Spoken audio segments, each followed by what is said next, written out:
It's a fascinating era, like or a genre. That fascinating world of the fantasy. Knights and swords and bows and arrows, and that realm, for whatever reason, has been like intoxicating to people for a long time. Yeah, it's an archetype. So Yeah. you're interested in firemen, you're interested in nurses, you're interested in the superheroes, obviously. I mean, arguably Arthur was the first superhero because he's the guy that extracts the sword and Excalibur can do all sorts of wondrous things. And this myth is 1,200 years old, 1,400 years old, and it's as relevant today as it was then. But because it's an archetype, that somehow kids either dress up as firemen, policemen, soldiers, or knights. So it's almost like we relived it. It's like an outfit that we wore 1,200 years ago, so you feel familiar in it. Yeah, it's fascinating that one genre, that one sort of archetype is just locked into the psyche of people. Yeah, it's there, isn't it? The other thing about it, which is quite fun, is you can take these kind of mystical rides into metaphor. So you can symbolize things with 300-foot elephants, which you can't do in some version of a realistic world. So it becomes, you have broad poetic license to take liberties.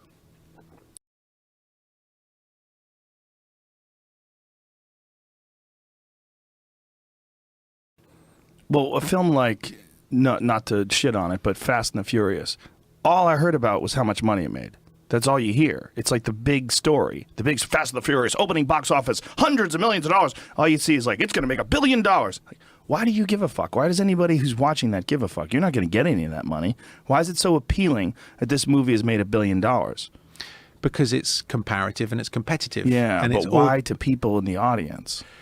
Because it's voyeuristic. Yeah. So it's like spectator sport. Who's the winner? Right. Do you really care about how they won? You just care about the fact that they did win. Or like a Floyd Mayweather, you want to find out how much money he made. He made $200 million that fight. Ooh. People get excited about it. It's an extra element. Yeah. There is a sort of vicarious life that people can have through sports stars, celebrities and success. If they feel somehow related to, or they went on the opening weekend, or they are invested in, then if it's successful, then somehow, proliferally, I'm successful.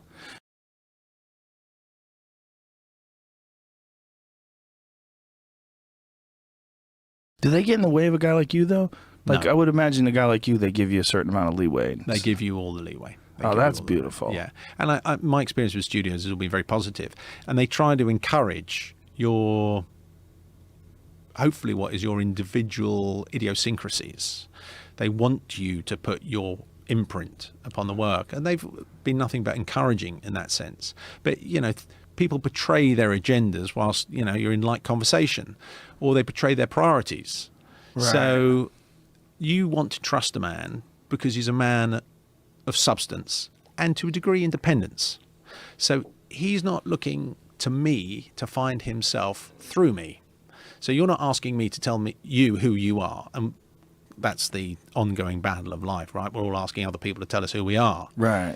And independence from that is a man that can be trusted. I don't want anything from you, and thereby I can be kind to you because I don't need to manipulate you. You're no longer a crutch.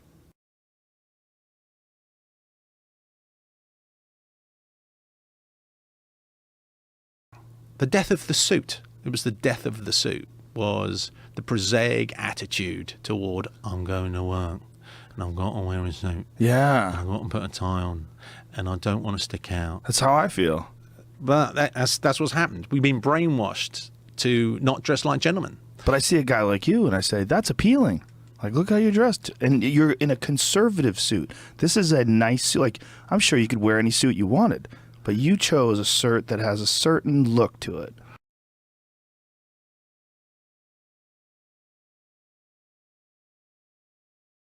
This was the magic of Ralph Lauren. The magic of Ralph Lauren, nice Jewish boy from New York called Lipschitz, created a waspy empire. There's a wonderful expression that, think Yiddish, dress British. And Ralph Lauren created this great empire and resold the waspy world back to the waspy world. So what Ralph did is he fashioned up this sort of quasi New England world and sold. He took on a trope, he took on a cliche, and he refashioned that cliche to give it a new sense of life, a new sense of breadth. He put black people in the suits where traditionally it was just a white man's suit. He made it feel new. He gave it a take. So what he did is he tipped his hat at the old world, but also tipped his hat at the new world. And it allowed wasps to find their way back into the world with an eloquent narrative. It was clever.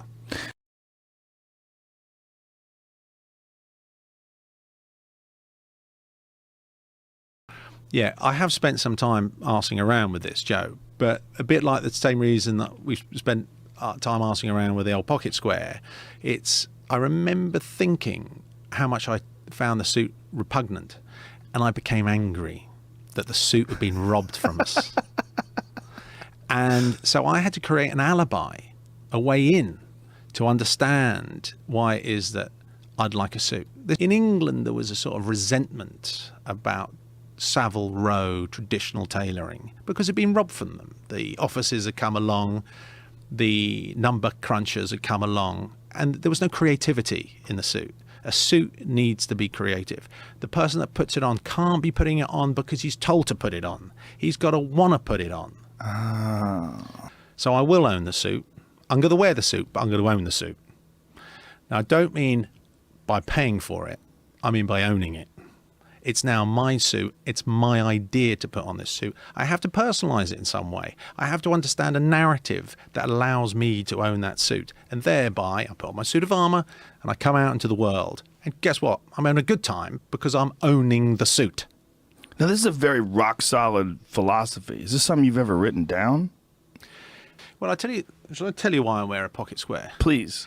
Because if you don't wear a pocket square, you have the appearance that you've been squeezed into a sports jacket or a suit for conventional reasons, that your mum put you in there, or you're off to church or something, or you're going to the office. Right. As soon as you put a pocket square in there, you own the jacket. It's your idea, not someone else's idea.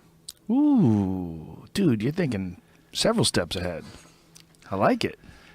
It's fascinating that you're comparing it to suits because it resonates. Like when you think of a guy showing up for work or getting ready for work and he doesn't want to go and he's putting on this suit and he's just dredging through it and putting it on, or you think about a guy who's crisply tucking in his collars and putting on his cufflinks and tightening up his tie, and he feels empowered by the whole process of it. It's very appealing.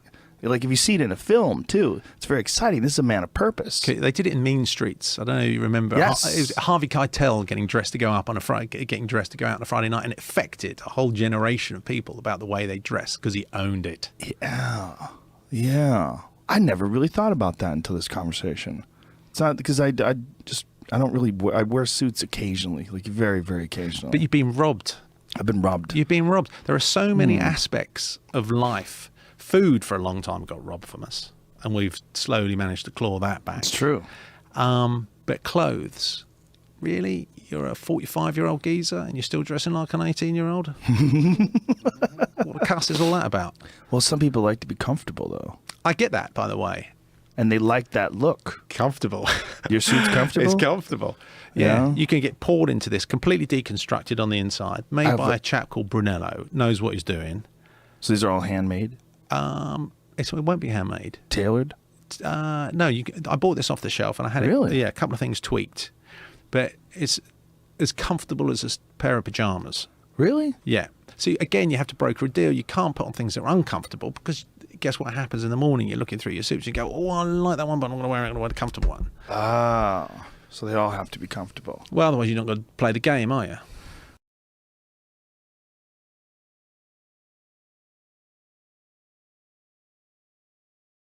If you don't own something, you're not the boss. You have to take full responsibility for everything that you do. Why be subservient? You must be the master of your own kingdom. I feel you. Makes a lot of sense. You've got to own that. You can't just walk into things with your eyes half open. You got to walk into things with your eyes fully open. You got to know what you're getting into. You have to take possession of your life. Is this a thought process that you have to constantly reaffirm, or is this cemented in your it's head? exactly that. It's exactly that. You drift on this point. Right. And it is whatever form of meditation or mantra that you decide to espouse.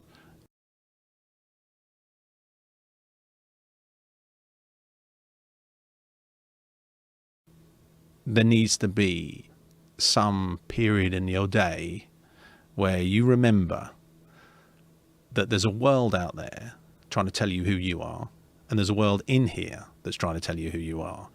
Now, where do you want to put your eggs? Because the world outside is very noisy and very tempting, and it has all the razzmatazz, has all the tinsel and all the glitter. It's got all the toys. But that's because you don't think you're enough in the first place. If you don't think you're enough in the first place, the whole idea of the world to sell you stuff is, first of all, they have to make you feel bad about yourself, less than in some way. And I don't resent this system, by the way. It is the system.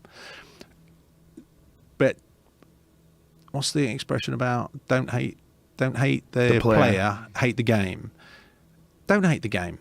Love the game, because you're in it, mate. So own the game, accept the rules, and move on into the rules. So the world will try and tell you who you are, and you have to tell yourself who you are. And there's this ongoing battle. And somehow there needs to be a reconciliation between the two. But in the end, you've got to have all the eggs in your basket. There's also an ongoing internal battle, though, isn't there? There's the you that you want people to think you are, and there's the you who you are, and trying to figure out, like, how do I figure out who I am? Like, do I have a correct assumption of how the people are perceiving me and how I actually am objectively, or am I bullshitting the world with this suit and pocket square? Yeah, I would say it's exactly the scenario that we're talking about. There's essentially only two worlds. There's the inner world of energy, and there's the outer world of energy. There's two identities. One's real, one's false. The external world is, I'm asking you to tell me who I am.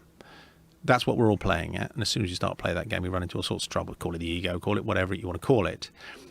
But that's the dynamic that we're in. And somehow we have to give ourselves enough confidence to reassure ourselves that we are enough. However, I enter the game because I've got to move on in the world. I've got to crack on in the world. And I know there's loads of temptations that can come along the way.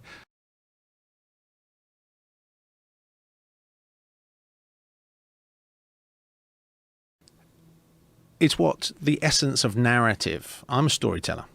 The essence of narrative is only about this dynamic. There is nothing else in a story other than this dynamic.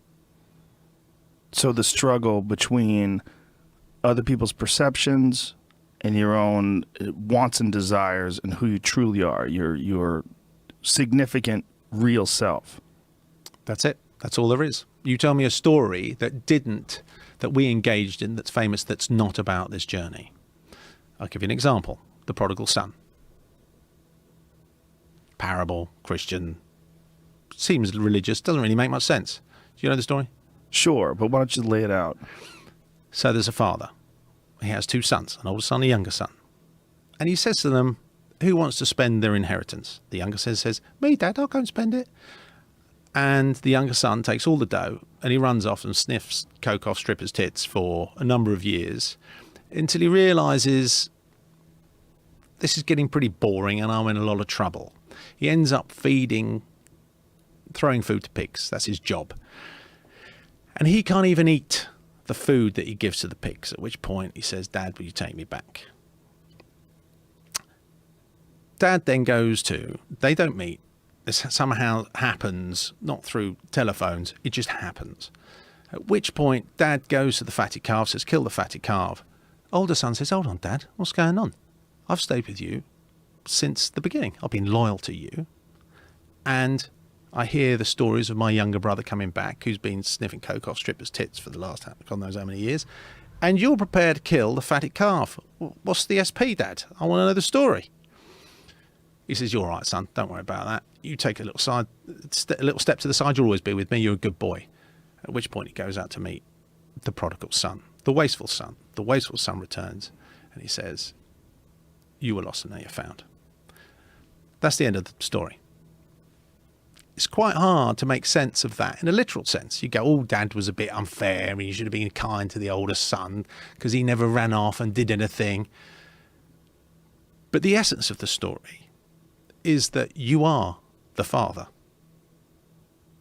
You are enough. Your older son is your intellect. He says, oh, don't do this, don't do that. He's trying to reconcile, make sense of a prosaic and material world. The younger son, being the wild, feral entity that he is, wants to go out in the world and find out what it's all about. So in his recklessness and sense of adventure, he finds that he can't escape himself. So he has to return to himself. And at which point, he has to accept who he is. At which point, the intellect is left out of the equation pretty much as the older brother, because he can't understand the significance of the journey of the wasteful brother.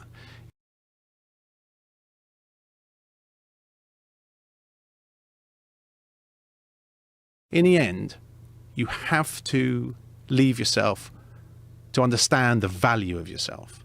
You have to lose stuff before you realize that all the stuff that you're losing is ephemeral and transitory. It's not yours. You're enough. You're always enough. But you've got to somehow prostitute yourself before you realize your own value. That is the essence of all stories. That's deep, Guy Ritchie. Is that something you think about all the time? Or is this like a cemented philosophy? So, King Arthur, the story Okay. we just made. A man is a king, has a son. The son, the father runs into a bit of aggro. The son jumps into a little boat, a little skillet, and he's not skillet. That's what you cook your chops on, isn't it? Yeah. Skiff, a little skiff. The skiff takes off down the river. He gets found by prostitutes. He's brought up in a brothel. He understands the ways of the street. He becomes a king on the street. He works his way out the different ladders, and then he pulls a sword from a stone at a certain point in his life, a certain point of evolution, and then from there he goes on to be the king. There's a bit of a tussle all along the way, lots of wrestling matches. In the end, he fights down his demons and he becomes the king. So what's the significance of this narrative? That every man in himself is aristocratic, that he is his own king. He takes a sojourn into the material world, has to climb up all the different rungs on the ladder, and ultimately has to return to himself. The significance of the extraction from the sword from the stone is the stone is the material world. The material world, which seems all solid because it controls you whilst you're projecting your sense of identity upon it. The extraction of the stone is taking back your own authority, your own divinity, your own authority, your own identity, whatever it is that you've got to call it, your own power. You're no longer looking for a sense of self outside of yourself. And then you have to face the demons that you've created in your history by facing them and fighting them and owning them. You put them in the face of who you are, and that's a wrestling match. You'd have to take away all these crutches, and that's all that we struggle from in life, is taking away our crutches. Oh, please tell me who I am. Oh, please give me a bit more money so other people think I'm clever. Oh, and then I'll have a nice car and people think I'm clever. You've got to take away all these crutches and stand as the man that you are, and you're liberated from your whole thing. So that is the story of King Arthur. But it's not just the story of King Arthur, it's the story of all narrative.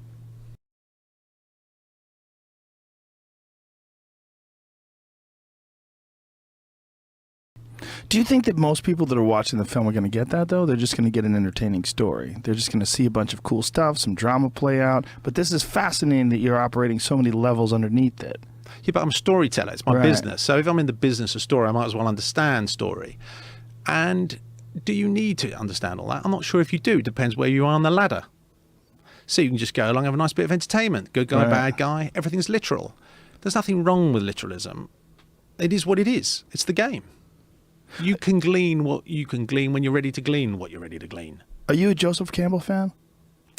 I am a Joseph Campbell fan, yeah. Yeah, that's a reoccurring theme in his work. The hero's journey. Yes, the hero's journey. This underlying sort of narrative that just really guides all stories and all ancient tales, and that there's something inherently human about them, important about these stories, and that they resonate with our wants and needs and goals, and even also maybe the structure that we really truly need in our own life.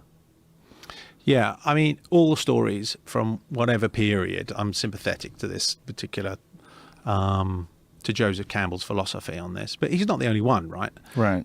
The weird thing about religion is religion has done to the spiritual significance of narrative what the businessman did to the suit. He's literalized it. He didn't Right. realize that putting on a suit is putting on a suit of armor. Is putting on something that's rather spectacular. You're just doing it for convention. You're doing it for others. You're not doing it for you. And in our literal mind, we look at a narrative and we see the narrative for what we believe it to be, the exterior aspect of the narrative. So we see the world upside down. We're not actually interested in the essence of the narrative because we're so busy pandering after the approval of others. So everything that we see, every narrative that we listen to, every film that you see, you're not really interested in its soul. You're interested in its body because that's what we correspond to.